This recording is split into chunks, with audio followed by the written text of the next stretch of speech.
मरने के बाद जिंदा कैसे होंगे। सूरह बकरा का एक पैराग्राफ मुख्तसर में जिसको 5 घंटे में बयान कर सकता हूं, 5 मिनट में मैं बयान करता हूं। जरा गौर से सुनिएगा। जब भी सूरह बकरा आप सुनिएगा, अलिफ लाम मीम ज़ालिकल किताबु ला रैब फीह से अल काफिरीन तक, लास्ट तक सूरह बकरा 2.5 पारे में है और कुरान पाक की सबसे बड़ी सूरत है। उस सूरत का नाम है गाय यानी बकरा। उसका नाम क्यों है, कैसे पड़ा, एक पैराग्राफ है।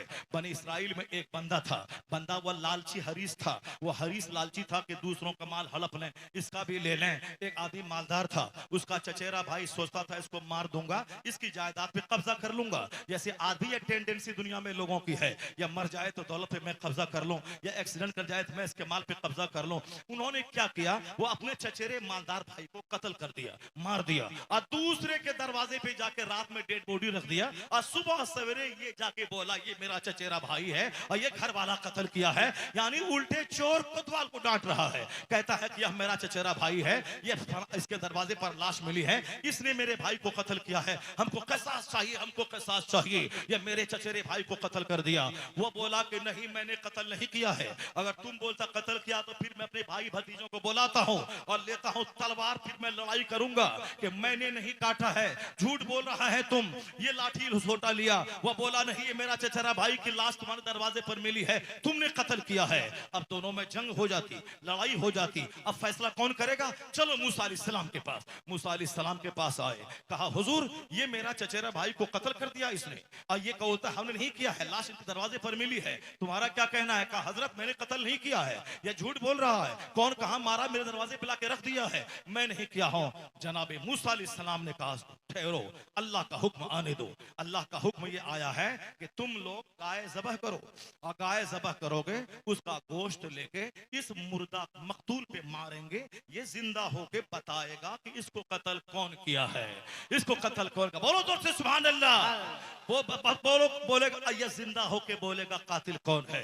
ये तो बोला कि तो जिंदा होने वाली बात तो महाल है, लेकिन जब कह रहे हैं चलो हम यहाँ में हाँ मिलाते हैं, वो घर वाला बोला हाँ ठीक है तलाश करें। अब अगर फौरन किसी गाय को ज़बह कर देता फौरी ये मसले का हल निकल आता, मगर वो पेच पास करना शुरू किया। हुजूर गाय कैसी होगी, उसकी उम्र कितनी होगी, उसका दिल डौल कैसा होगा, उसकी रंगत कैसी होगी, ये सवाल करता गया और मुसीबत में फंसता चला गया। गाय ऐसी होगी जो न दूध देने वाली हो, न खेत काम में उसको लगाया गया हो, उसकी रंगत ऐसी हो, यानी इस कदर मुश्किल में पड़ा। बोला इंशाअल्लाह हम लोग हासिल कर लेंगे। अब इधर ये लोग ढूंढने चला, बाजार में ऐसी गाय नहीं मिल रही है, उस हाट में ऐसी गाय नहीं मिल रही है। बनी इसराइल परेशान हो गए, इधर यहीं ढूंढता रहा बनी इसराइल, उधर एक नेक आदमी था उस बनी इसराइल में, नेक बंदा, नेकी का असर औलाद में कैसे मिलता है, माँ बाप की फरमा बरदारी का सवाब औलाद को कैसे मिलता है। जरा गौर से सुनना, अल्लाह नीयत देखता है, अल्लाह दिल देखता है। अल्लाह नहीं देखता कि तेरा चेहरा कितना खूबसूरत है, तू कितना मालदार है, अल्लाह दिल देखता है। लिबास रहे तेरा काला मगर दिल तुम्हारा उजला रहना चाहिए, दिल उजला रहना चाहिए। जिस दिल में घमंड नहीं है वो उजला है, जिस दिल में हसद नहीं है वो उजला है। जिस दिल में घमंड, जिस दिल में हसद, जिस दिल में जलन, जिस दिल में कीना, जिस दिल में कपट, वो चाहे उजला कपड़ा क्यों ना पहने, उसका दिल काला, उसकी सोच काली, उसकी फिक्र काली, वो काला हमेशा चेहरा उसका काला रहेगा। इसलिए लिबास चाहे काला पीला हरा जो भी पहन, वह दिल को उजला रख, दिमाग को खुला हुआ रख, किसी के बारे में गंदी बात मत सोच। जिसको अल्लाह दौलत दे कहो अल्लाह का शुक्र है, कोई गरीब बना उसकी हमदर्दी को हद कर, हमदर्दी उसके साथ कर, गुर्बत का मजाक मत उड़ा, मालदारी में घमंड मत कर, वरना बहुत सारे लोग हैं अल्लाह मालदारों के बच्चे को आज भीख मंगवा रहा है। जो मेरे घर में गाय चराता था वो साहब लाखों के मकान में है, और जो करोड़ों की बिल्डिंग में रहता था आज वो दिल्ली के सेक्टर नोएडा 19 में रेडी चला रहा है। कौन है जो बादशाह को फकीर बना देता है, फकीर को बादशाह बना देता है? वो अल्लाह है जो सब कुछ बंदा नहीं करता है, वही होता है जो मंजूर खुदा होता है, वही होता है जो खुदा करता है। अल्लाह पर मजबूत यकीन रख, अल्लाह की बात हमेशा कहता रहा। घर में बाल बच्चों को सिखा, जब कुछ अच्छा हो बोल अल्हम्दुलिल्लाह, जब कोई खाना पीना हो बोल बिस्मिल्लाह, कोई कुछ सामान दे कहो जज़ाकल्लाह, जज़ाकल्लाह, ये नहीं थैंक यू मत बोलो। जब कोई सामान दे कहो जज़ाकल्लाह, अल्लाह आपको बेहतरीन बदला अता फरमाए। हमेशा ज़बान पे अल्लाह का जिक्र रहे, जज़ाकल्लाह, जज़ाकल्लाह, अल्हम्दुलिल्लाह, यरहमकल्लाह, माशा अल्लाह। बाल बच्चा देखने में अच्छा लगे, बोलो माशा अल्लाह। कोई टाइन मर जाएगी, नजर नहीं लगेगा। जादू करते हुए मर जाएगा, बच्चे पे जादू का असर ना होगा। रोजाना बच्चों का चेहरा देख बोल माशा अल्लाह माशा अल्लाह, सारा जादू का असर कट जाएगा। मदरसा मस्जिद जलसा में टका नहीं देगा। वह झूठा अमल करने वाला बोलेगा काला जादू कर दिया है, तेरा सारा घर खत्म हो जाएगा। यहाँ देगा जलसे में चंदा नहीं, और वहां जाके 25,000 उसको दे देगा, और वह झूठ बोलेगा चलो काला जादू मैंने खत्म कर दिया। बुखारी शरीफ पढ़ाने वाला बेचारा 25,000 तनख्वाह उसकी नहीं है, वह 25,000 एक दिन में कमा रहा है। जैसा पैसा वैसा खर्चा। जब पैसा तुम्हारा पाक रहेगा, फालतू खर्चा नहीं होगा, पैसा तुम्हारा हराम का रहेगा, ऐसे ही झूठ बोल करके लोग लूट लेगा। कोशिश करो कि तुम्हारा पैसा जलसा में खर्चा हो, मदरसा में खर्चा हो, मस्जिद में खर्चा हो, नेक काम में खर्चा हो, मदरसे के बच्चों को किताब देने में खर्चा हो, तब फिर तुम्हारा पैसा झूठे आमिल के पास नहीं जाएगा। सच्चा पैसा सच्ची राह में खर्च होगा। जरा गौर से सुनना, एक नेक आदमी था, उसको एक बेटा छोड़ के वो मरा। मरने से पहले एक गाय उसके पास थी, वो गाय को जंगल में जाके रख दिया और कहा ए अल्लाह, मेरा बच्चा जब जवान हो जाएगा, ये गाय मैं तेरी अमानत में देता हूँ, इस गाय को ए अल्लाह मेरे बच्चों के लिए तू महफूज रख देना। फी अमानिल्लाह, ए अल्लाह तेरी अमानत में। जब भी तू घर से बाहर दिल्ली पंजाब जाने लगो तो अपने घर के दरवाजे पे हाथ रख के बोलो फी अमानिल्लाह। बीवी को बोलो फी अमानिल्लाह, बच्चे को बोलो फी अमानिल्लाह।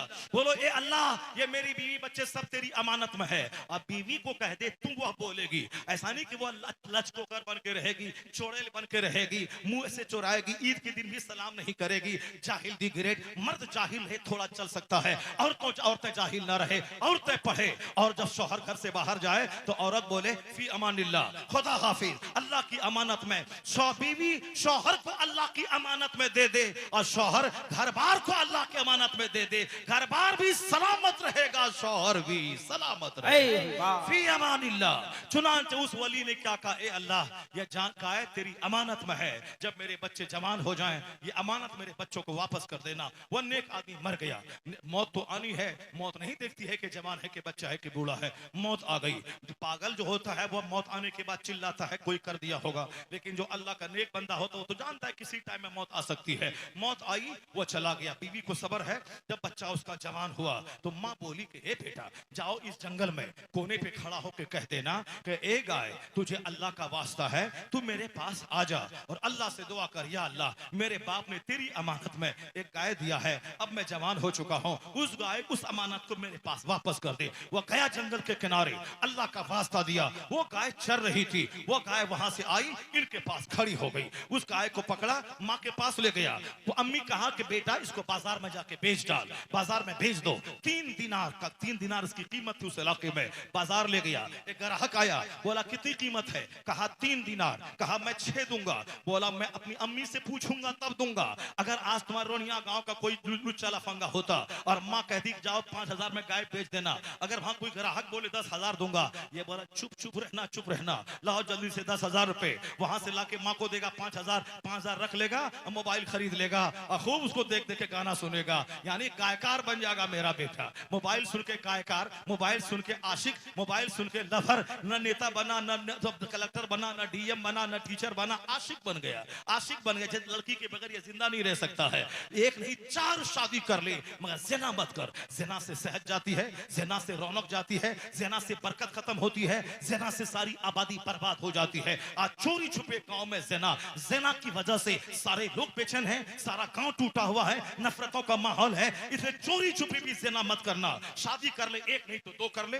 दौलत दी अल्लाह ने 100 बीघा जमीन, 4 शादी कर ले, 4 घर बना दे। शादी करना हराम नहीं है, 4 शादी सुन्नत है, सुन्नत, मगर ज़िना मत करना। चोरी छुपे ज़िना मत करना। ज़िना से चेहरा बदरंग हो जाएगा, औलाद नाफरमान पैदा होगी, समाज बेरौनक हो जाएगी। ज़िना शराब समाज को चौपट कर देता है। नेक फरमाबरदार बेटा वो बोला कि 6 दिनार तुम दे रहा है, मैं माँ को पूछ के आता हूँ। माँ बोली है जब सौदा पट जाए तो मेरी मर्जी मालूम करके तब बेचना, मैं माँ की मर्जी के बगैर नहीं बेचूंगा। ये कहा तो अम्मी जान का ग्राहक आया था, वो बोला 6 दिनार दूंगा। अम्मी बोली अगर आज जाओ दोबारा लेकर के, आज अगर आ जाए तो कह देना कि ठीक है। वो फिर दोबारा ग्राहक आया, कहा कितनी कीमत है? कहा 6 दिनार। कहा मैं 12 दूंगा।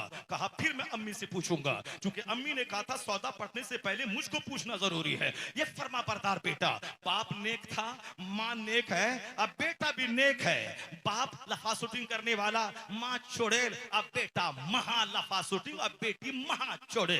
बाप एक बार फिल्म देखा, बेटा 10 बार देखता है। माँ एक बार 10 मर्दों का मुंह देखा, अब बेटियां 50 मर्दों के साथ झूल रही है। इसलिए नेक बन, जैसी जमीन वैसी फसल, जैसा दरख्त वैसा फल। माँ रहे रात भर सजदा करने वाली, बाप रहे मुजाहिद, तब बेटा 90 लाख को कलमा पढ़ाने वाला मोइनुद्दीन अजमेरी पैदा होता है। इस औलाद को अच्छी पैदा करने के लिए माँ जमीन है, उसी जमीन से बच्चा पैदा होता है। माँ को नेक चुनना, सिर्फ मुंह मत देखना, दांत मत देखना, नाक मत देखना, कैरेक्टर देखना, किरदार देखना।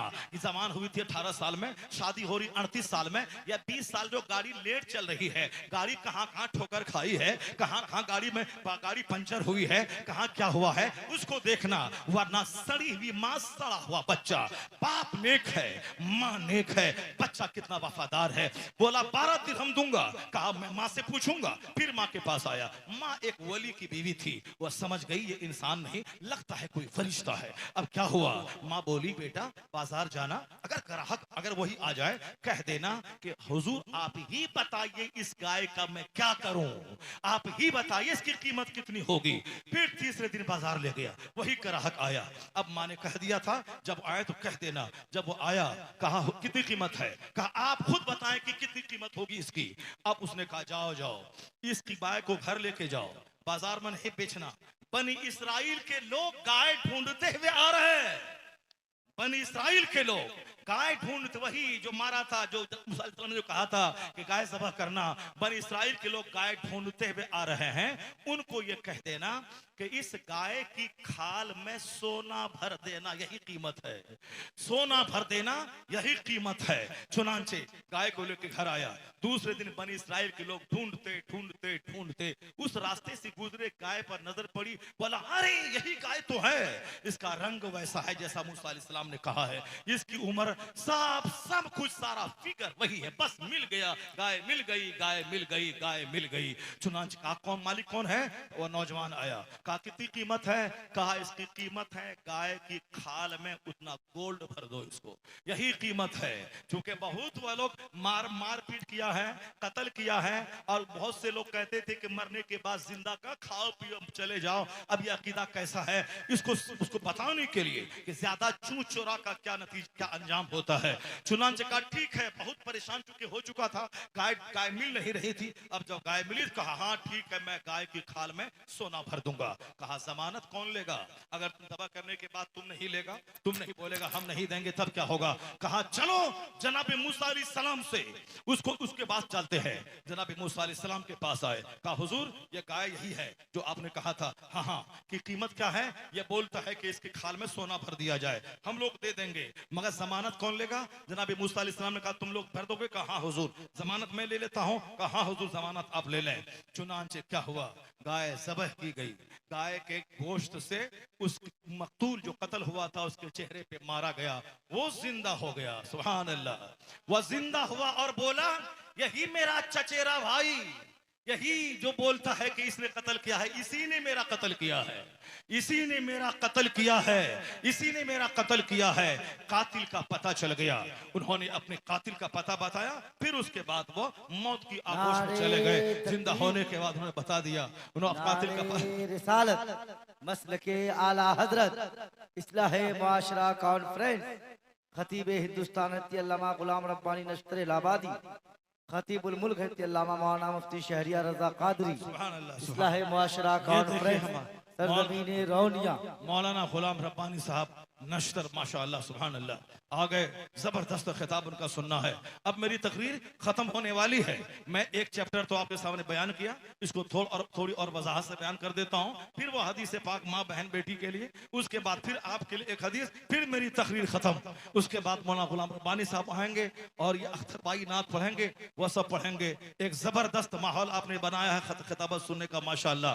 हमारे मौलाना गुलाम रब्बानी साहब हैं, आज बिल्कुल मूड में है, ये इतना जबरदस्त खिताब ये करेंगे आपके सामने कि आप सुनकर बाग बाग हो जाएंगे। एक बार बोले जोर से सुभान अल्लाह, हाथ उठा के बोले ला इलाहा इल्लल्लाह, गुलाम रब्बानी साहब, कौन बोलता है सीमांचल के लोग जो है सिर्फ नाच सुन के भाग जाते हैं और तकरीर नहीं सुनते हैं।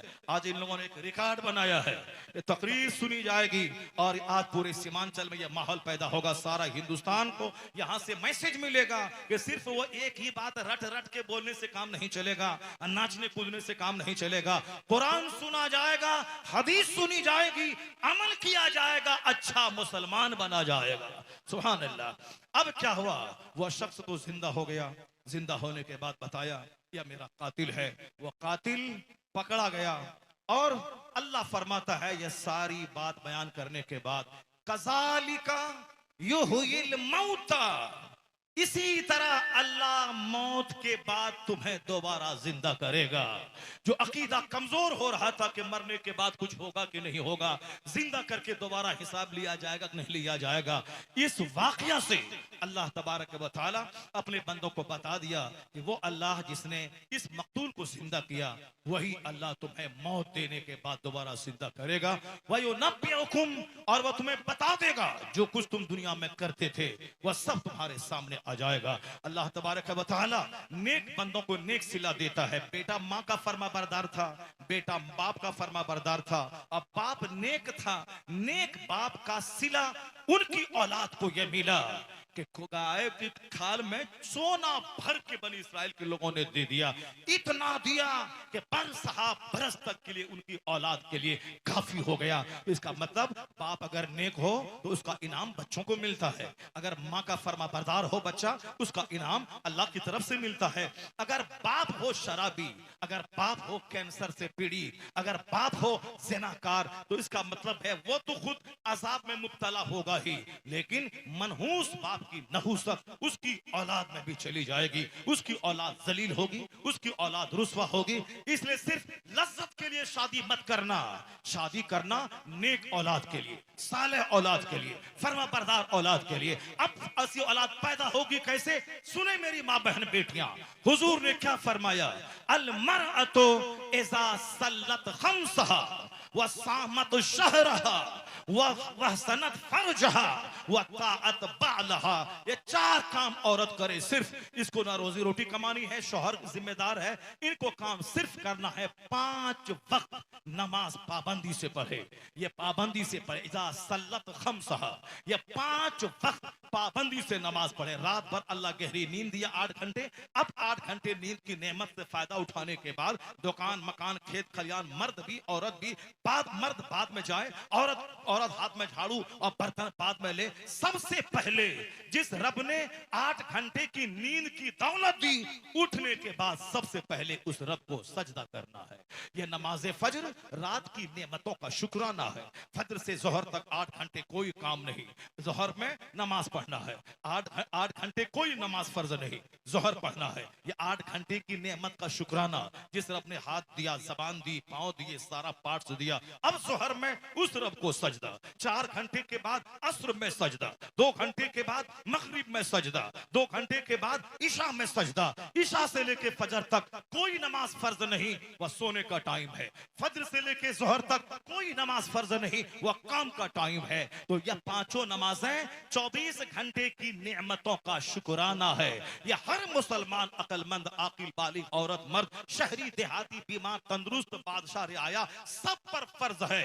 ज़कात सब पर फर्ज नहीं जो साहिब माल है, हज सब पर फर्ज नहीं जो साहिब इस्तिताअत है, रोजा साल में 1 महीना, मगर नमाज ये 24 घंटे जो अल्लाह की नेमतों से फायदा उठाते हैं, उसी का शुक्राना है। औरत सिर्फ इतना करे, फजर में 4 रकात पढ़े, जोहर में फर्ज सुन्नत अदा करे, 12 रकात पढ़े, 10 रकात पढ़े, असर में 4 पढ़ ले, मगरिब में 7 पढ़े, ईशा में 9 पढ़ ले। 4 रकात फर्ज, 2 रकात सुन्नत, 3 रकात वितर। अगर चाहे तो 4 रकात पहले वाली सुन्नत पढ़े, वह सुन्नत गैर मुअक्कदा, फिर चाहे 4 रकात नफल पढ़े तो सवाब, नहीं पढ़े तो कोई गुनाह नहीं। ये 5 नमाजें पाबंदी से पढ़े और कुछ न करे, 5 नमाजें पाबंदी से पढ़े।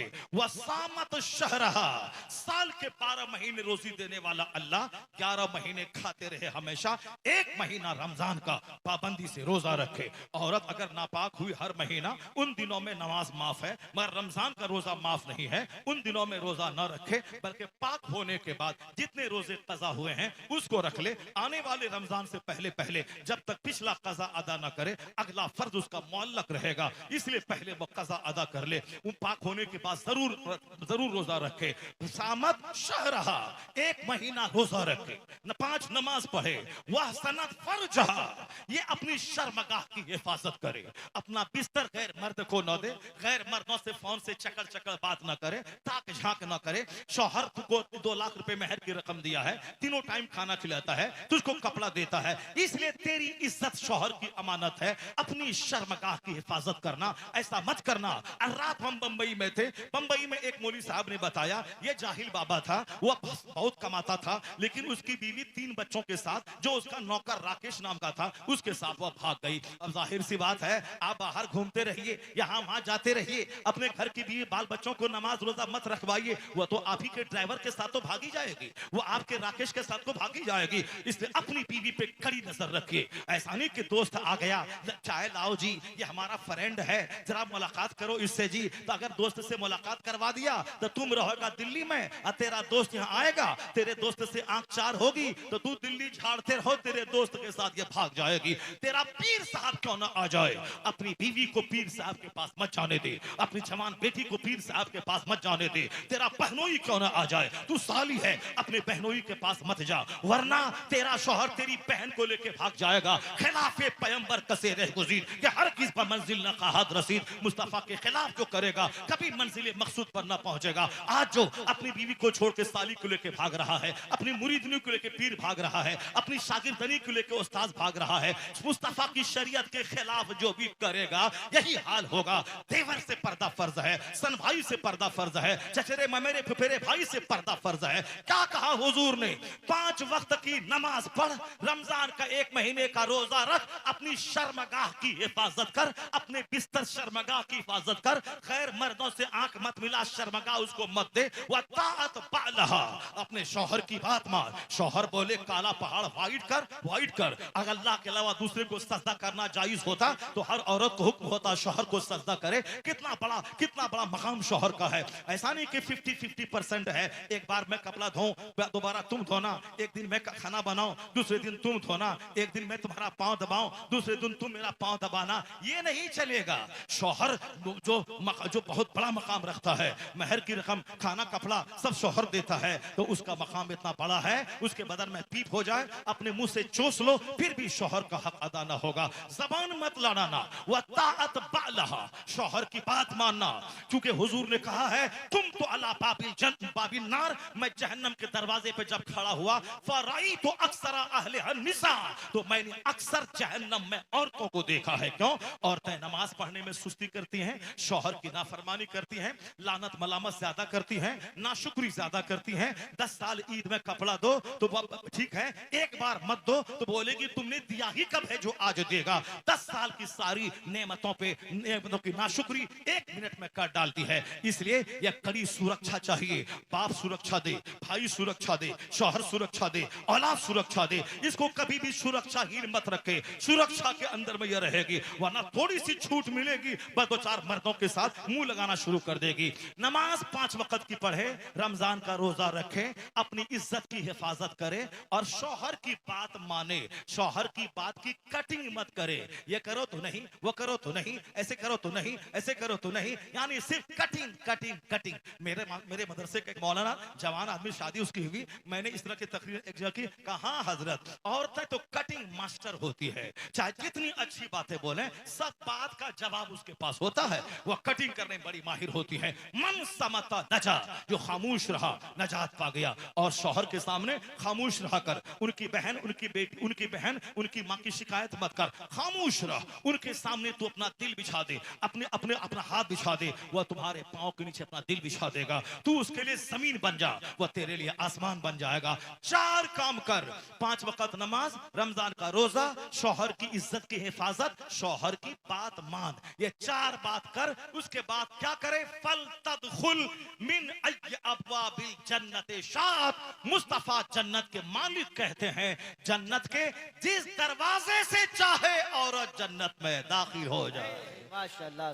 महंगा क्रीम भी उसे उतना खूबसूरत नहीं बनाएगा जितना एक लंबा सजदा औरतों को हसीन और खूबसूरत बना देता है। इस तरीके से सारी दुनिया में इस बात का एतराफ तो है कि नमाज सिर्फ जन्नत जाने का जरिया नहीं है, बल्कि नमाज इस दुनिया में खुश रहने, तंदुरुस्त रहने, हरा भरा रहने का एक जबरदस्त तरीका है। यही वजह है कि आज एक गैर मुस्लिम हिंदू डॉक्टर मुरली मनोहर जोशी, जो भाजपा का कैडर लीडर है, उसने आज से 10 साल पहले एक योगा के शिविर में भाषण देते हुए कहा था कि हर आदमी को सेहतमंद रहना चाहिए। सेहतमंद रहना जरूरी है घर के भला के लिए, सेहतमंद रहना जरूरी है अपने समाज की भलाई के लिए, सेहतमंद रहना जरूरी है अपने मुल्क की भलाई के लिए। कमजोर आदमी अपने घर वालों के लिए बोझ है, कमजोर आदमी अपने समाज वालों के लिए बोझ है, कमजोर आदमी अपने मुल्क वालों के लिए बोझ है। इसलिए हर आदमी को ताकतवर रहना है ताकि माँ बाप का बोझ हल्का करे। हर आदमी को ताकतवर रहना है ताकि अपनी बीवी बाल बच्चों को भीख मांगने से बचाए। हर आदमी को ताकतवर रहना है ताकि खूब मेहनत मुशक्कत करके मरने के बाद अपने बाल बच्चों के लिए कुछ तरका छोड़ के जाए, ताकि उनके मरने के बाद उनके बाल बच्चे दूसरों पे आधारित न रहें, दूसरों के सामने हाथ फैलाएं नहीं। ताकि यतीमी अलग रहे और ताकि मुफलिसी भी अलग रहे। तो आज ताकत रहेगी तब न बंदा मेहनत करेगा, वतन से बेवतन होकर पत्थर और चट्टान खोद करके वहां से कामयाबी के पानी को निकालेगा। लेकिन कमजोर आदमी समाज के लिए बोझ है।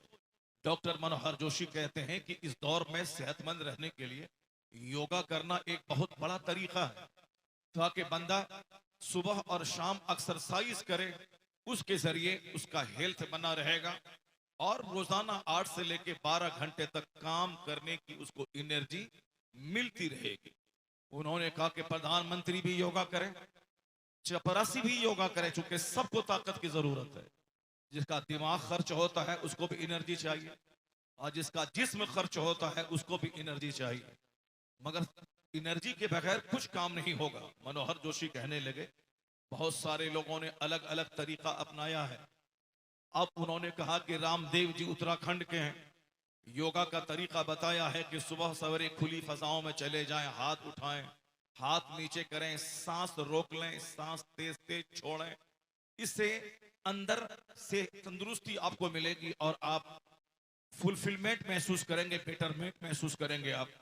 कहा उन्होंने, दिल्ली के योगा मास्टर ने कहा है कि आप एक जगह बैठ जाएं, नाक पे ध्यान केंद्रित करें।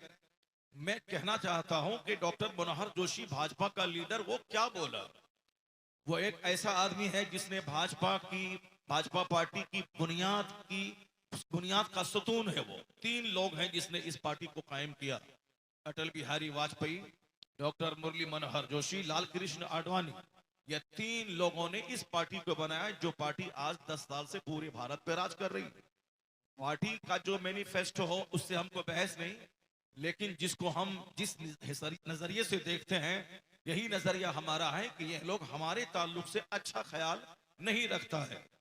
लेकिन वही हमारे मजहब के ताल्लुक से कितनी जबरदस्त बात बोल गया।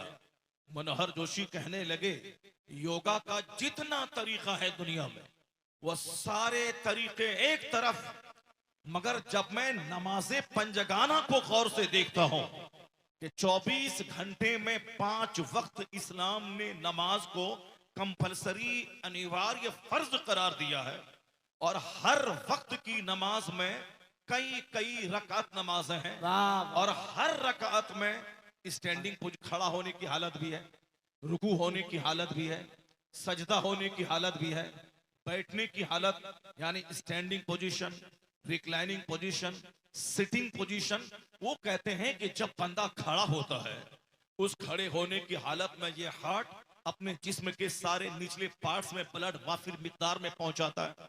जब ये बंदा रुकू में जाता है, ये हार्ट और ब्रेन दोनों बराबर समतल हो जाता है, और जब बंदा सजदे में जाता है, ये हार्ट जो ब्लड का सप्लायर है, यानी ये दिल ब्लड पूरे जिस्म को देता भी है और पूरे जिस्म से ब्लड लेता भी है। यह दिल बंद हुआ तो आदमी मर जाता है। यह दिल में ब्लॉकेज हुआ, अगर कोई रगें बंद हो गई तो इसमें स्टंट डालना पड़ता है, बाईपास सर्जरी करनी पड़ती है, और आजकल ये मर्ज बढ़ रहा है। जरा गौर से सुनिए कि दुश्मन हमारी नमाज के बारे में कितना सघन अध्ययन करके कैसी बातें बोल गया। सारे मुसलमानों को उनकी बात को गौर से सुनना चाहिए। मुसलमानों के वह लोग जो नहीं समझते कि नमाज क्या चीज है, रोजा क्या चीज है, क्योंकि ये समझते हैं कि दिन भर गुटखा खाओ, 2-4 घंटे जाके काम करके 200-400 रुपए कमा के लाओ, खाओ पियो, खा पी के मर जाओ, छोटा सा घर बना लो, छोटी सी जमीन खरीद लो, यही मेरा मकसद हयात है। हालांकि मकसद हयात ये नहीं है। हमसे ज्यादा खाना पीना जानवर खाता है, हमसे ज्यादा पानी जानवर पीता है। हम 2 गिलास पानी पिए तो उल्टी हो जाए, मगर ये जानवर 2-2 बाल्टी पानी पीता है। तो हमसे ज्यादा पानी पीने का मजा ये जानवर लेता है। हम अगर 4 रोटी खा लें तो वोमिटिंग हो जाए, लेकिन ये जानवर साहब 40-40 केजी घास खा जाता है। खाने का असल मजा तो वो लेता है, पानी का असल मजा तो वो लेता है, नींद का असल मजा तो जानवर लेता है। जानवर नदी के किनारे सो जाता है, बीच रास्ते में सो जाता है, राख के ढेर पे सो जाता है, आपके दरवाजे दहलीज पे सो जाता है, यानी जहां नींद आ गई वहीं सो गया। उसको 5 मंजिला मकान बनाने की जरूरत नहीं है, उसको साहब 40,000 रुपए का गद्दा खरीदने की जरूरत नहीं है। यहाँ तो हम लोगों जैसे लोग 40 केजी रुई के गद्दे पर सोने के बावजूद नींद को बुलाने के लिए दवाई का इस्तेमाल करना पड़ता है। हिंदुस्तान में जितने मालदार किस्म के लोग मिलेंगे, जिनके दरवाजे पे फॉर्च्यूनर खड़ी है, जो 2-4-10 फैक्ट्री के मालिक हैं, जो महानगर मेट्रोपॉलिटन सिटी में जिसका अपना घर है, उसमें 99% लोग नींद को बुलाने के लिए दवाइयां इस्तेमाल करते हैं। और अक्सर लोग गांव घर में, आजकल गांव घर में भी नींद न आने की शिकायत बढ़ती जा रही है। लोग बिस्तर पे करवट बदलते रहते हैं, नींद नहीं आती है। मगर ये जानवर कोई गोली नहीं खाता है, लेटा फौरन नींद आ गई, और जहां चाहा वही नींद आ गई। रात भर कुत्ता हुल्लड़बाजी करता है, लेकिन सुबह सवेरे जब ठंडी ठंडी हवा चलने लगती है, जब फरिश्तों के आने का टाइम होता है, ये कुत्ता बिल्कुल गहरी नींद सो जाता है। और कहां सोता है? राख के ढेर पर, नाले के किनारे, घर के दरवाजे पर। तो नींद का असल मजा तो वो लेता है। हम 10 साल में 2 बच्चे पैदा करते हैं, सेक्स का मजा ये जानवर लेता है जो साल में 10-10 बच्चे पैदा करता है। हम अगर सिर्फ शादी ब्याह करना यही जिंदगी का सबसे बड़ा काम है, औरतों के पीछे पीछे घूमना, जिसको डीएम बनना था वो दिल फेंक आशिक बन रहा है, जलसा जुलूस में आके तकरीर सुनना चाहिए, कुरान हदीस की बात सुननी चाहिए। वह कुरान जो इल्म का समंदर, वह कुरान जो इल्म का पहाड़, वह कुरान जो इल्म का सरचश्मा है। जब मदरसे में 20 साल बच्चे पढ़ते हैं, फिर भी कहते हैं कि मैं कुरान पाक की एक आयतों की तफसीर और तौज़ी कम हक़ों में नहीं पढ़ पाया। जब भी मैं पढ़ता हूँ हर बार नए इल्म का इजाफा होता है। लेकिन जो लोग कभी कुरान पढ़ते ही नहीं है, या कभी रमजान में तरावी सुन लिया तो बेदिली के साथ बगैर समझे बूझे ऐसे ही रस्मन जाके शरीक हो गया, जब इमाम साहब रुकू में जाने लगे तो झटपट शरीक हुए, ऐसे सारी जिंदगी वो तरावी पढ़ता रहे, कभी तरावी की नमाज और खत्म कुरान का सवाब नहीं मिलेगा उसको। जबकि सवाब उस वक्त मिलेगा जबकि अलहम्द से लेके वन्नास तक पूरा कुरान बंदा हालत नमाज में सुनेगा, हालत नमाज में सुनेगा, तब तरावी की नमाज होगी। ऐसा नहीं कि गए बस बाहर जाके गपशप कर रहे हैं और इमाम साहब रुकू में गए, झट से शरीक हो गया। खत्म कुरान का सवाब कभी नहीं मिलेगा, जो कि खत्म कुरान का अज्र उस वक्त मिलेगा जबकि पूरा कुरान हालत नमाज में सुना गया हो। हमने बेदिली के साथ रमजान में सुना, जाना ही नहीं कुरान में क्या आया है, कुरान ने क्या पैगाम दिया है। एक स्कॉलर ने कहा है, the Quran has been revealed to read it, to understand it, to consider in it, to act upon it, and to establish the rules of the Quran by it। वह कुरान जो हमारे इज्जत को बढ़ाता है, वह कुरान जो हमारी इज्जत का जरिया है। आज सारी दुनिया ने अपनी आंखों से देखा कि अमेरिका और इस्राइल मिलकर कलमा पढ़ने वालों को दबाने की इतनी कोशिशें की कि आज तक दुनिया में उतना बम नहीं गिरा जितना बम फिलिस्तीन के मुसलमानों पे गिराए गए। लेकिन जिसने कहा था कि 3 दिन में मैं गाजा को तबाह कर दूंगा, आज 16 महीने गुजर गए, मगर फिर भी वहां के नौजवान बिल्कुल तरोताजा मस्ती के साथ जिंदा है। और सारी दुनिया उनके तमाशे को देख रही है कि 16 महीने बम बारूद को झेलने के बावजूद ये इतना मोटा ताजा क्यों है। इनके पास गन कहां से आ गए, इनके पास महंगी महंगी कारें कहां से आ गई, ये हजारों लाखों की तादाद में अब तक ये टनल में कैसे छुपे हुए थे। सारी दुनिया ने जान लिया कि जहां महंगे महंगे बम गिराए गए, मगर बम बम की ताकत खत्म हो गई, मगर ईमानी ताकत का जलवा सारी दुनिया आज देख रही है कि 16 महीने के बाद मुसलमान जिंदा है, उनकी अजान की आवाज जिंदा है, उनका सजदा जिंदा है, उनके सरों की टोपियां जिंदा है। वह थक गए मगर इस्लाम मुस्कुराता रहा। पता चला कि जहां बम काम नहीं करता है वहां कुरान पाक की तिलावत की ताकत काम क्या करती है। नारे तकबीर। सब कुछ सारी दुनिया अपनी आंखों से देख रही है। इस हालात को देखने के बाद हर मुस्लिम नौजवान को चाहिए कि अपने मजहब पर मजबूत यकीन पैदा करे। हर मुसलमान नौजवान को चाहिए कि जिसकी वजह से मेरी इज्जत है, आज वह मुट्ठी भर मुसलमानों ने दुनिया के 200 करोड़ मुसलमानों का सर फख्र से ऊंचा कर दिया है। आज हम भी सीना तान के कहते हैं, जिसके बच्चों के पांव कट गए, जिनके बच्चों की गर्दन कट गई, जिनके घर के 10 में से 9 अफराद शहीद हो गए, मगर उसके बावजूद आज गजा जिंदा है, वहां के कलमा पढ़ने वाले जिंदा है। अमेरिका उसे थर्रा रहा है। इसराइल के यहूदी की नाक कट गई या एक कैदी छोड़ता है, उसके बदले में 100 मुसलमानों को छोड़ना पड़ रहा है। ऐसी जिल्लत दुनिया की तारीख में किसी कौम ने नहीं देखी होगी जो 16 महीने बम बरसाने के बाद इन मुट्ठी भर नौजवानों के हाथों ये यहूदी जलील हो रही, ये कौम जलील हो रही है। यह इस बात की दलील है कि इस्लामी ताकत जब करवटें लेती है तो मादी ताकतों का जनाजा निकल जाता है, रूहानी ताकत गालिब आ जाती है। जिंदाबाद। एक कौम मुस्लिम, आज तुम्हें और मजीद अपनी ताकत को निखारने की जरूरत है। वह कुरान, जिस कुरान के जरिए आज हम दुनिया में पाते हैं, जिस कुरान के जरिए हमारी इज्जत है, जो कुरान करीम का जवाब किसी के पास नहीं है। वह खरबों रुपए का बम गिरा सकता है, लेकिन कुरान पाक की एक आयत का जवाब वह नहीं ला सकता है। यह इस बात की दलील है कि मेरी पहचान है कुरान, मेरी शान है कुरान, मेरी आबरू है कुरान, हमारी हक्कानियत की दलील है कुरान। इसलिए एक कौम मुस्लिम, दुनिया की कोई किताब बाद में पढ़ना, फिजिक्स बाद में पढ़ लेना, केमिस्ट्री बाद में पढ़ लेना, जूलॉजी बाद में पढ़ लेना, एस्ट्रोलॉजी बाद में पढ़ना, एस्ट्रोनॉमी बाद में पढ़ना, पहले हर मुसलमान का बच्चा कुरान पाक पढ़ ले। और जिस दिन सब बच्चा कुरान पढ़ लेगा, डीएम बाद में बनेगा, गुलाम मुस्तफा पहले बन जाएगा। जिंदाबाद। और जिस दिन गुलाम मुस्तफा बन गए, उस दिन सारा कुफ्र थर्राएगा। दुनिया की सारी ताकती ताकतें तुमसे थर्राएंगी। तुम्हारी एक खातून उनके 1000 मर्दों को हिलाने के लिए काफी हो जाएगी। आज हम जलील इसलिए हो गए कि मेरे घर में सलीमा है मगर कुरान नहीं है, मेरे घर में फिजिक्स केमिस्ट्री है मगर कुरान नहीं है, मेरे घर में क्रिकेट का तमाशा है मगर कुरान की तिलावत नहीं है।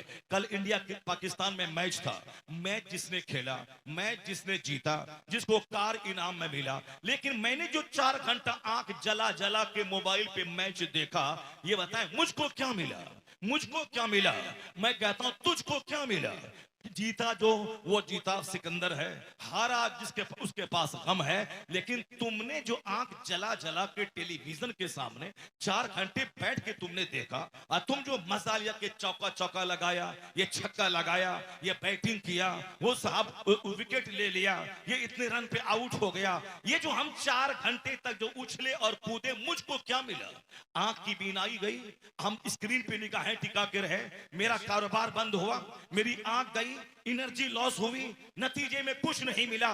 काश यही 4 घंटे अगर हम 1000 दुरूद पढ़ लिए होते, 2-4-10 रकात नमाज़े नफल पढ़ लिए होते, कुरान पाक की एक सूरत की तफसीर का मुताला कर लिए होते, ये 4 घंटे मेरे लिए यादगार बन जाते। यही कयामत का एक दिन जहां 50,000 साल के बराबर होगा, जहां न कोई पुरसाने हाल होगा, न बीवी शौहर को पूछेगी, न शौहर बीवी को पूछेगा, न औलाद वालिदैन के काम आएगी, न वालिदैन औलाद के काम आएंगे। उस मुसीबत की घड़ी में ये 4 घंटे हमारे लिए मजबूत सहारा बन के आ जाता है। जिंदाबाद। हजारों लाखों नेकियां मेरे नाम अमाल में जमा हो जाती। लेकिन जिस कौम को दुनिया में एक सेंसिटिव कौम, एक रिस्पॉन्सिबल कौम, एक जिम्मेदार कौम बनना था, वह कौम मुशरिकों को देखकर खेल तमाशे के पीछे पागल हो गई। वह कौम साहब काफिरों की तरह दौलत कमाने की हवस में आगे बढ़ती चली गई। सिर्फ जमीन खरीदना, मकान बनाना, कपड़ा खरीदना, गाड़ी का मुकाबला, इसी मुकाबले में वह कौम लग गई जिस कौम को चाश्त का मुकाबला करना था, तहज्जुद का मुकाबला करना था, तालीम कुरान का मुकाबला करना था। वो अगर 50 रकअत नमाज नफल पढ़ रहा है, मुझको 100 रकअत पढ़ना है। वो अगर 50 तहज्जुद पढ़ता है, मुझे रोजाना 100 रकअत नमाज नफल पढ़ना है। वो अगर 50,000 रुपए खैरात किया है, मुझे 1 लाख रुपए खैरात करके अपने मालिक को राजी करना है। जिसे नेकियों का मुकाबला करना था, जिसे अच्छे हसनात का मुकाबला करना था, अमाले सालिहा में मुकाबला करना था, ये सारी एनर्जी सिर्फ कमाने और खाने और बाल बच्चा पैदा करने और बाल बच्चों के लिए 2-4 बीघा जमीन खरीदने में अपनी एनर्जी झोंक दिया। ये नहीं देखा कि बाल बच्चे कयामत के दिन एक नेकी मुझको नहीं देंगे। ये नहीं देखा कि मेरी बीवी कयामत के दिन मुझको आंखों से देखेगी, मैं जहन्नम की आग में जलने के लिए जा रहा हूं। एक नेकी की भीख में मांगूंगा मगर वो नहीं देगी। जिसके लिए मैंने अपनी जिंदगी के कीमती वक्त लगाया, जिसके लिए मैंने अपने नमाजें छोड़ दी, जिसके लिए मैंने रात की नींद कुर्बान की, वह एक नेकी नहीं देगी। तो अक्लमंदी का तकाजा है कि जब तक आंख खुली है, जब तक सांस चल रही है, मरने के बाद जब जिंदगी में कोई किसी का नहीं है तो मरने के बाद कौन किसका होगा। इसलिए हमें दुनिया में भी मेहनत के साथ इज्जत की रोटी हासिल करनी है और मरने के बाद हमें जन्नत की तैयारी इसी दुनिया में करनी है। तो जिसको दुनिया में खुशहाल रहना है, जिसको जन्नत जाना है, उसको दूसरी कौम के मुकाबले में डबल मेहनत करनी होगी। कुफ्र की ताकत है, दुनिया में खुशहाल रहने के लिए 18 घंटे मुताला करती है, दुनिया में खुशहाल रहने के लिए 16 घंटा ओवर टाइम लगा के काम करती है। तो जो मुसलमान को दुनिया में भी खुशहाल रहना है और मरने के बाद खरबों साल की जन्नत में जाना है, इसे काफिरों के मुकाबले में डबल मेहनत करनी होगी। और यह सोचना होगा कि खेत खलियान गए बगैर रोजी नहीं मिलती है, दुकान गए बगैर रोजी नहीं मिलती है, बिजनेस किए बगैर तरक्की नहीं मिलती है। तो उसे गिरा बांध के रखना होगा। जब दुनिया में अल्लाह रोजी देने वाला है मगर दुकान गए बगैर रोजी नहीं मिलेगी, खेत में हल जोते बगैर रोजी नहीं मिलेगी, तो मस्जिद गए बगैर भी जन्नत नहीं मिलेगी, रोजा रखे बगैर भी जन्नत नहीं मिलेगी, हज किए बगैर जन्नत नहीं मिलेगी।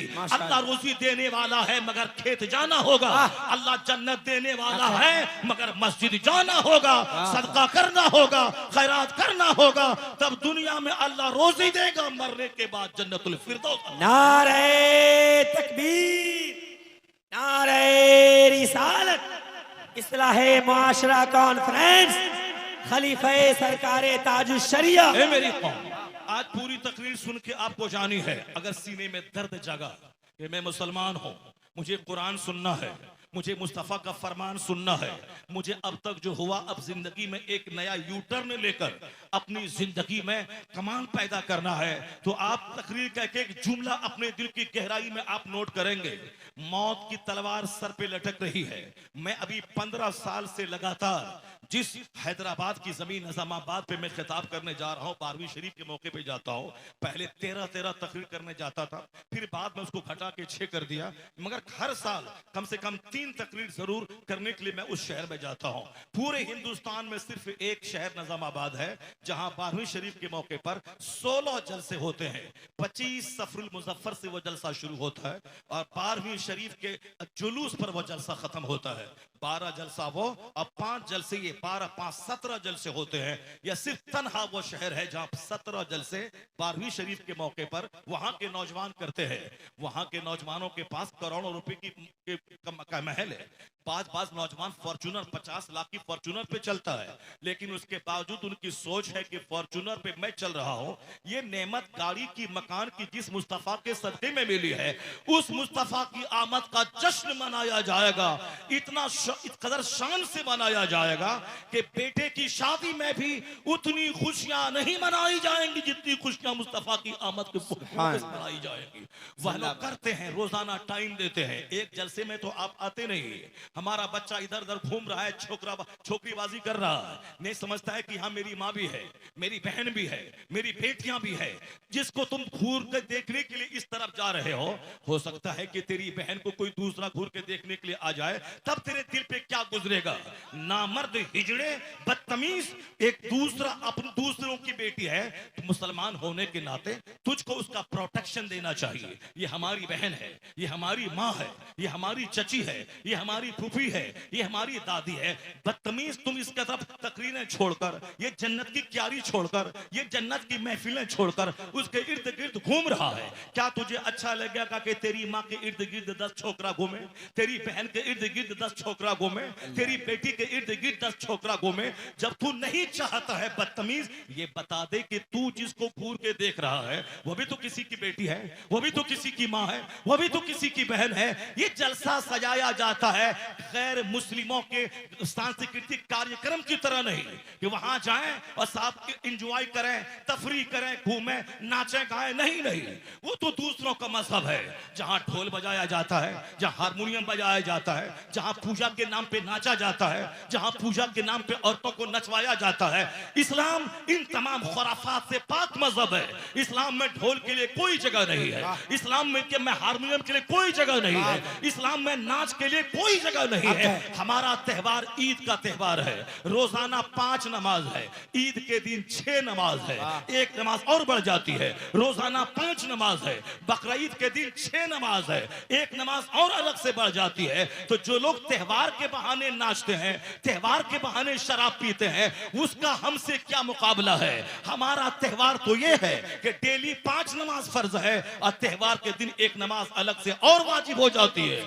रोजाना 5 नमाज और बकरीद के दिन एक नमाज अलग से वाजिब होती है। क्या मतलब? मेरा फेस्टिवल का तस्वुर यह है मेरी इबादत बढ़ जाए, मेरा तकवा बढ़ जाए, मेरा तकवा बढ़ जाए, मेरी खैरात बढ़ जाए। ईदगाह जाने से पहले सदका फित्र निकालना है ताकि गरीबों की खुराक हो जाए, गरीबों के बदन पे कपड़ा आ जाए, उनके चूल्हे में आग सुलग जाए। बकरीद के दिन 1 लाख का बकरा तुमने खरीदा है, उस गोश्त के 3 हिस्से करना है, एक हिस्सा गरीबों के घर में पहुंच जाए तो मेरा त्योहार है जिसमें नाच नहीं, गाना नहीं, घूमना नहीं, इंजॉय नहीं। त्योहार के दिन खैरात बढ़ जाती है, सजदा बढ़ जाता है, अल्लाह की तकबीर और तस्बीह और तहलील का पढ़ना बढ़ जाता है। मेरा त्योहार, यही है मेरा त्योहार, यही है मेरा फेस्टिवल, यही है हमारा त्योहार।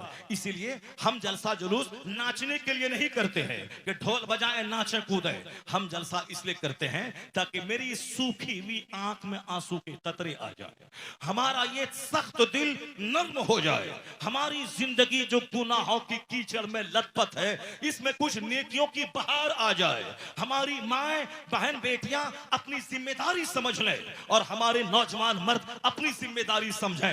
दोनों अपने औरतें अपने घर को रोशन करें, मर्द बाहर रोशन करें, ताकि जन्नत जाने से पहले जन्नत की खुशबू उनके घर में महसूस होती दिखाई पड़े। दुनिया में नहीं है सुकून और चैन, जो कुछ भी आपने समझा है सुकून नहीं है जमीन की खरीदारी में। 1000 बीघा जमीन का जोतने वाला दुनिया से चला गया, आज उनकी कब्र पे जानवर चल रहा है, उनकी कब्र पे कुत्ता पेशाब कर रहा है, उनका अपना बेटा, भतीजा, पोता, नाती, नवासा वो उनकी कब्र पे फातिहा पढ़ के उनकी बख्शिश की दुआ मांगने उनकी कब्र पे नहीं जाता है। उनको मोबाइल चलाने से फुर्सत कहाँ है, उनको बाप की छोड़ी हुई जमीन को बेचकर बुलेट खरीदने से फुर्सत कहाँ है, उनको बाप की छोड़ी हुई जमीन बेचकर मकान बनाने से फुर्सत कहाँ है। लेकिन जरा सी गैरत जिंदा रहती कि 1 कट्टा जमीन खरीदने में 10 लाख रुपए लगेंगे और ये 1 बीघा जमीन जो मेरे बाप ने छोड़ के जो मर गए, जो हमें 1 लाख की 2 करोड़ की जमीन जो हमको दे गए हैं, कम से कम उसकी कब्र पे तो हर जुमा के दिन चले जाएं, उनकी बख्शिश की दुआ करें, उनके दर्जात की बुलंदी की दुआ करें। इसको फुर्सत कहाँ है सिनेमा देखने से, इसको फुर्सत कहाँ हुल्लड़बाजी करने से, इसको फुर्सत कहाँ है बाजार में जाके दूसरों का मुंह देखने से, इसको फुर्सत कहाँ है दूसरों की चाय की दुकान पे बैठ के भीख मांग के चाय पीने से, इसको फुर्सत कहाँ है दूसरों की शादी में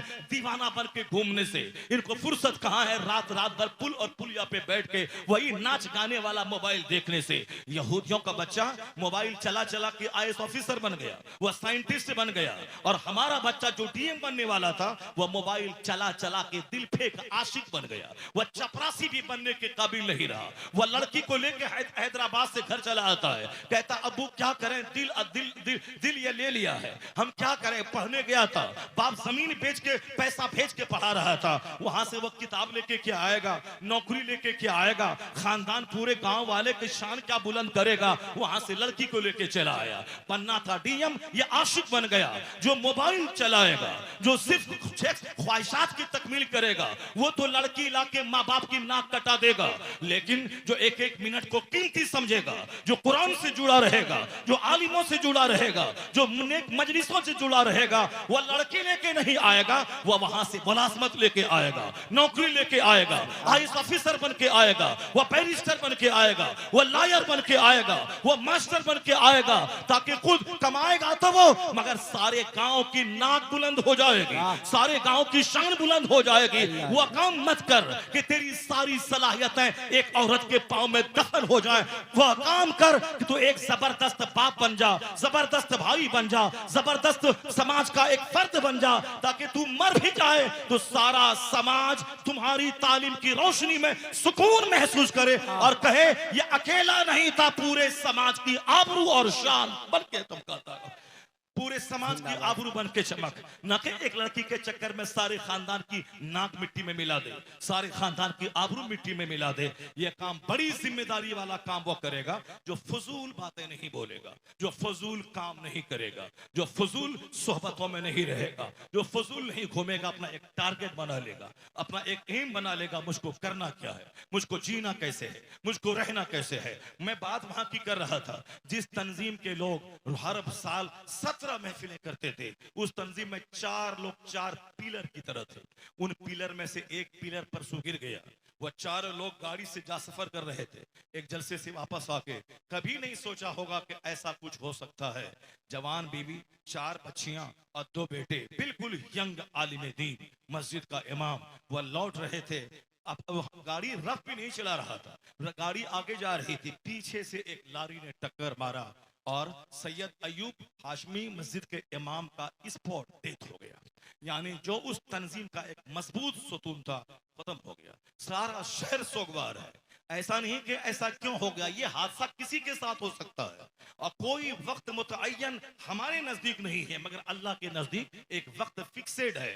कौन कहां मरेगा, किस हालत में मरेगा, कैसे मरेगा, वो तो अल्लाह का शुक्र है। वो मस्जिद के इमाम थे और एक दूसरे पीर साहब सलमान मियां से मुलाकात करके वापस हो रहे थे, दीनी महफिल में गए थे, वहां से वापस हो रहे थे। तो चलो शहादत की मौत मर गए, मरना तो सबको है, लेकिन जो सनीमा हाल से लौटते हुए मर गया, जो तवाइफ के कोठे से लौटते हुए मर गया, जो कव्वाली की महफिल में जाके नाच कूद रहा था, हारमोनियम और तबला बाजा सुन रहा था, वहां से लौटते हुए मर गया। जो लोग जाके नाच कूद रहा था साहब, वो वहां से वापस होते हुए मर गया। तो इसके मतलब ये निकला कि खुदा की राह में मर जाना, शहादत की मौत मरना, नेक महफिलों में आते जाते रहना, अगर मौत आ जाए तो एक आला शहादत की मौत आ जाए। और हमेशा अपने आप को नाच गानों से बचाना, तवाइफ के कोठे से बचाना, सनीमा हाल से बचाना। अगर सनीमा हाल में 3 घंटे पैसा दे के सनीमा देखता रहा, और आजकल तो अचानक मौत वाक़ई हो रही है और नौजवानों की डेड बॉडी सनीमा हाल से निकल रही है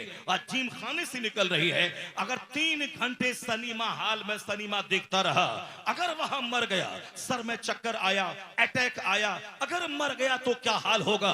और जलसे में आके अगर मर गया, मस्जिद में नमाज पढ़ते पढ़ते मर गया, रोजा रखते रखते मर गया, तो समझ ले कि शहादत की मौत मरा, आला मौत मरा। वह गंदी जगह गया, सीधे जहन्नम पहुंचा।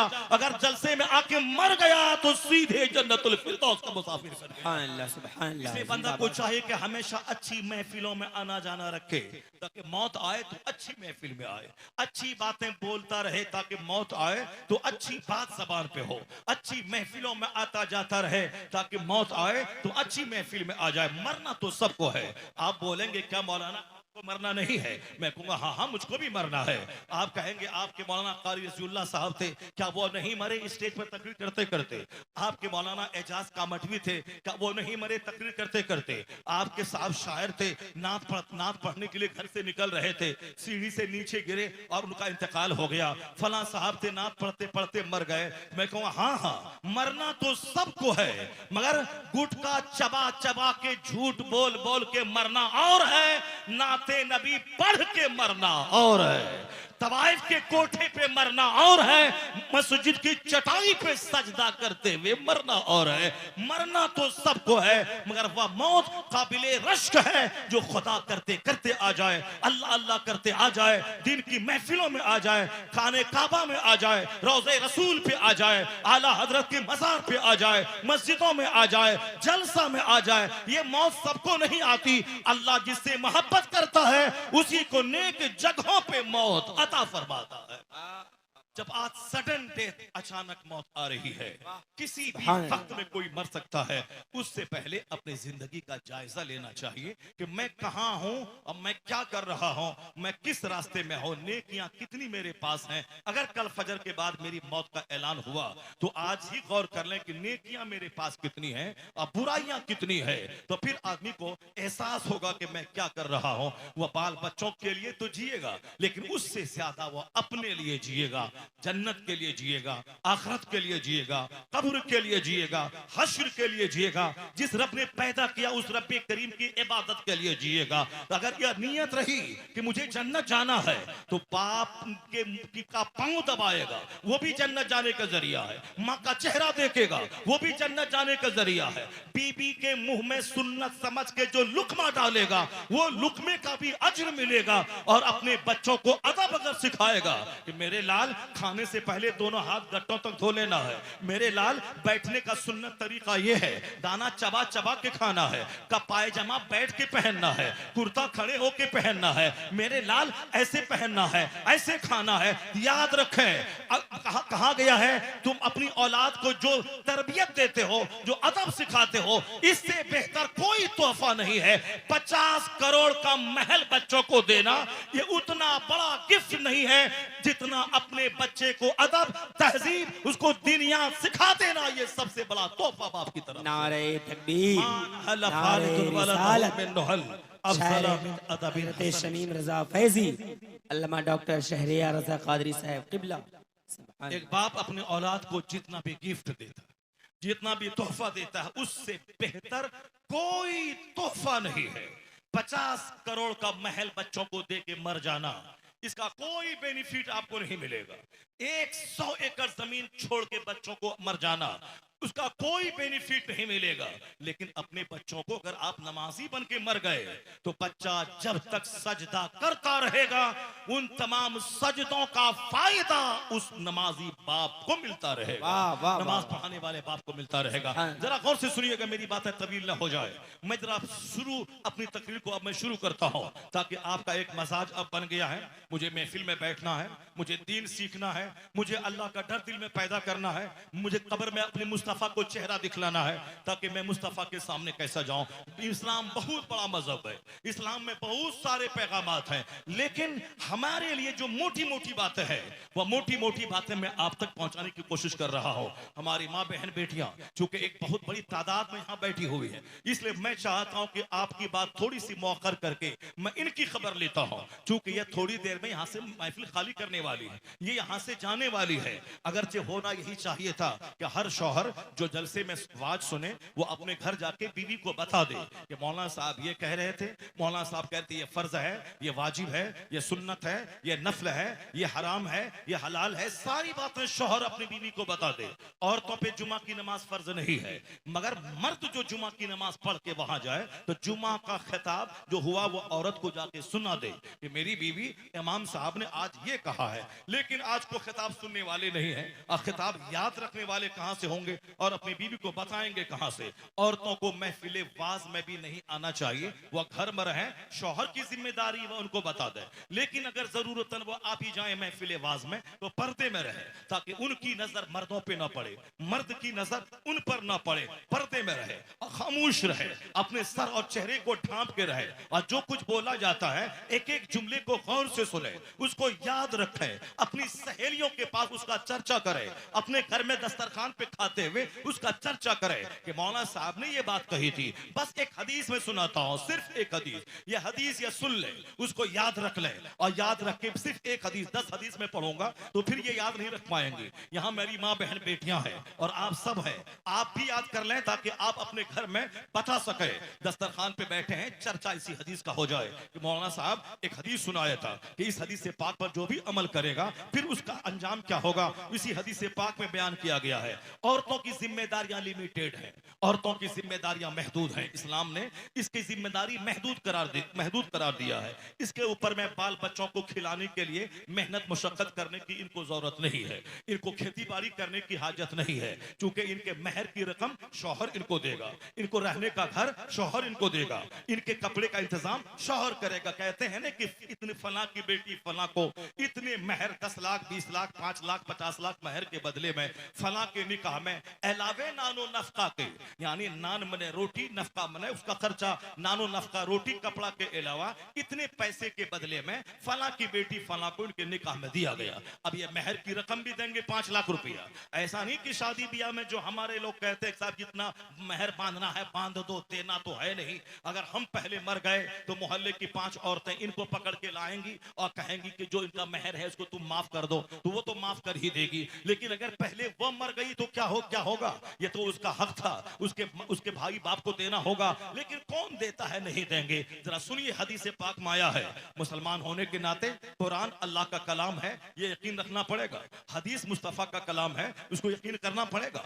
हदीस पाक में वो हदीस जो सरकार दो जहां इस्लाम से मरवी है, आका ने इरशाद फरमाया, उस हदीस पाक में जरा भी शक करेंगे, डाउट करेंगे जो सही हदीस है, बस सीधे आप मिसगाइड हो जाएंगे। तो हदीस हुजूर का कलाम, कुरान अल्लाह का कलाम, मुसलमान होने के नाते गेट बाई हट करना होगा। जो हुजूर ने कहा सच कहा, जो अल्लाह ने कहा वो सच कहा। तो अल्लाह के रसूल ने क्या फरमाया?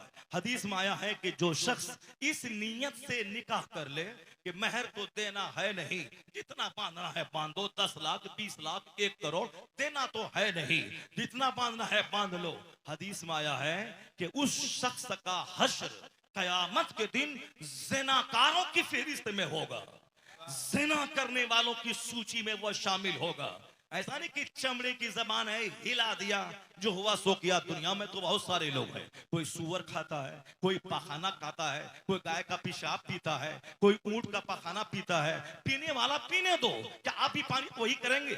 आप भी वही काम करेंगे? बहुत सारे लोगों ने तलाक दे दिया बीवी को, तलाक दे के बेइज्जती के डर से अपनी बीवी को अपने घर में रख लिया ताकि समाज वाला न बोले कि तलाक दे दिया है। झूठ बोल दे कि 1 दिए थे, 2 दिए थे, दिया था 50, यानी 3 के अलावा जितना भी दे दे वह तलाक लग़्व है। तलाक 3 वाक़े हो जाएगी, बीवी उसके निकाह से निकल जाएगी। बहुत सारे लोग हैं 10-20 बार तलाक बक दिया, उसके बाद बेइज्जती के डर से जब समाज में रुसवाई होगी तो फिर बेइज्जती के डर से बीवी को से झूठ बोलवा दिया। नहीं, हम नहीं सुन पाए थे, हमारे कोई गवाह नहीं है। लड़का बोलेगा कि नहीं हम तो 2 ही दिए थे, 1 ही दिए थे, भले ही वो काजी को धोखा दे दे, काजी साहब गवाह न होने की वजह से वो कह दें कि इस तलाक वाक़ई नहीं हुई, लेकिन मालूम है अल्लाह के नजदीक तलाक वाक़ई हो गई।